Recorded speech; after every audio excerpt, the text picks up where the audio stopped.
Divorcee নারীকে কেউ ভালোবাসে না, তবে ডিভোর্সি পুরুষকে সবাই ভালোবাসে।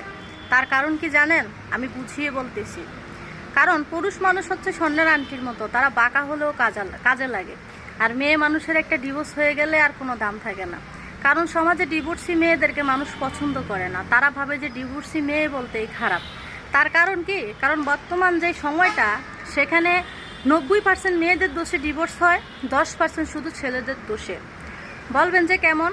যেমন আমি গতকালকে একটা নিউজ দেখেছি, জামাই বিদেশ থাকে, একটা সন্তান আছে, জামাইয়ের টাকা পয়সা মোবাইল প্রেমিককে সব কিছু দিছে, প্রেমিক কিন্তু বেকার। পরবর্তীতে কি হয়েছে, জামাই সংসার ছেড়ে আসছে, এখন আর ছেলে বিয়ে করতে চাচ্ছে না। নিশ্চয়ই আপনারা অনেকে হয়তো নিউজটা দেখেছেন। মেয়েটার নাম সুমি আক্তার। এরকমভাবে অহরে অহরে অনেক ঘটনা ঘটতেছে যে লাভ ম্যারেজ করে বিয়ে করে কাবিনের টাকা উসুল করার জন্য এরকম হয়ে যায় বা এরকম ডিভোর্স নিয়ে নেয়। তো এরকম কাহিনী মানুষ সোশ্যাল মিডিয়াতে দেখতে দেখতে তিক্ত হয়ে গেছে।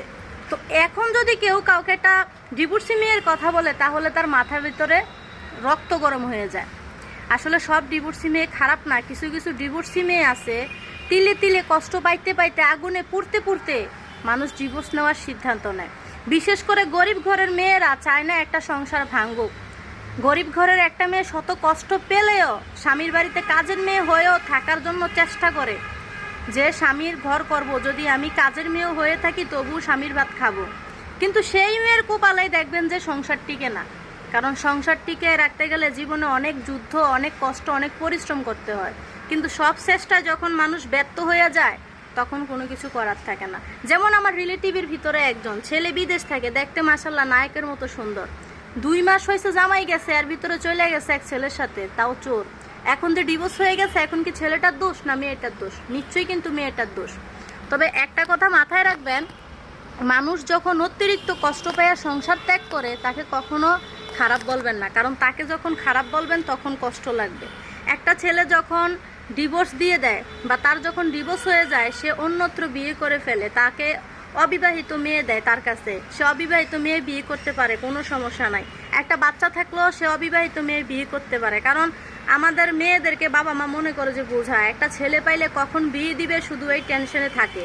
তবে হ্যাঁ, ডিভোর্সি মেয়ে যদি সুন্দরী হয়, দেখতে স্মার্ট হয়, তাহলে অবিবাহিত ছেলের অভাব হয় না। অবিবাহিত ছেলেরা বিয়ে করতে পাগল হয়ে যায়। বর্তমানে যার রূপ আছে, যার সৌন্দর্য আছে, যেই মেয়ে সুন্দরী, সেই মেয়ের বিয়ে যদি 10টাও হয়, তবু তাকে অবিবাহিত ছেলেরা বিয়ে করতে দ্বিধাবোধ করে না। মানে মিনিংসটা বুঝতে পারছেন? আর দেখা গেছে যে একটা ডিভোর্সি মেয়ের বাবা যদি ধনী হয় বা বড় লোক হয়, তাহলে কত ভালো ভালো সম্বন্ধ আসে, কত ভালো ভালো পরিবার আসে, যে বিয়ে একটা হয়েছে তাতে কি হয়েছে। কিন্তু যেখানে একটা অবিবাহিত মেয়েকে বিয়ে দিতে কষ্ট হয়ে যাচ্ছে, সেখানে বাবার বাড়ির দাপট আর অর্থ সম্পদ টাকা থাকলে বিয়ে দিতে কোনো সমস্যা হয় না। তবে হ্যাঁ, সব ডিভোর্সি নারী এমনি এমনি সংসার ত্যাগ করে না। মানুষ আঘাত পাইতে পাইতে যখন কলিজা ক্ষত হয়ে যায়, তখনই ডিভোর্সের মতো সিদ্ধান্তটা বেছে নেয়। কারণ ভুল পথে মানুষ তখনই যায় যখন তার সহ্যের বাইরে চলে যায়। যেমন রেমি নামের একটা মেয়ে যখন আত্মহত্যা করেছিল, সে তার হাজব্যান্ডকে প্রচুর পরিমাণ ভালোবাসতো, এবং কি যাওয়ার আগে সে তার হাজব্যান্ডের দোষ দিয়ে যায় নাই, বরং বাবার দোষ দিয়ে গেছে। কারণ তার বাবা যখন বিয়ে করে তখন তার 4 বছর ছিল। এই মেয়েটাকে দেখে শুনে কিন্তু বিয়ে করেছে, এবং কি বিয়ে করার পর শ্বশুর শাশুড়ি ননদ থেকে শুরু করে সবাই মেয়েটাকে চরমভাবে মানসিক টেনশন দেওয়া শুরু করতেছিল। এবং কি কথায় কথায় বলতো, তোর বাপ 2 বিয়ে করছে, তোর বাপ 2 বিয়ে করছে, তুই বাপ ভালা না, বা বেটি ভালা হবে কিভাবে, কেমন জানি একটা কথা বলে, বা তাদের আঞ্চলিক ভাষায় আর কি। তো একবার ভাবেন তো, এই মেয়েটা যদি আজকে ডিভোর্সি হয়ে যেত, তাহলে নিশ্চয়ই তাকে সবাই খারাপ বলতো, যে মেয়েটা ভালো ছিল না, ওই জন্য ডিভোর্স হয়ে গেছে। তো মেয়েটা কি করছে? আত্মহত্যা করছে।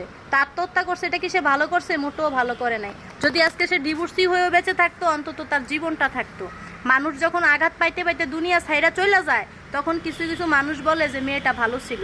কিন্তু কিছু কিছু মেয়ে যখন আঘাত পাইতে পাইতে বিরক্ত হয়ে যায়, যখন একবার অসহনীয় হয়ে যায়, তখন যদি সংসার ছাড়ে, তখন মানুষ ডিভোর্সি বলে একটা খারাপ মন্তব্য করে।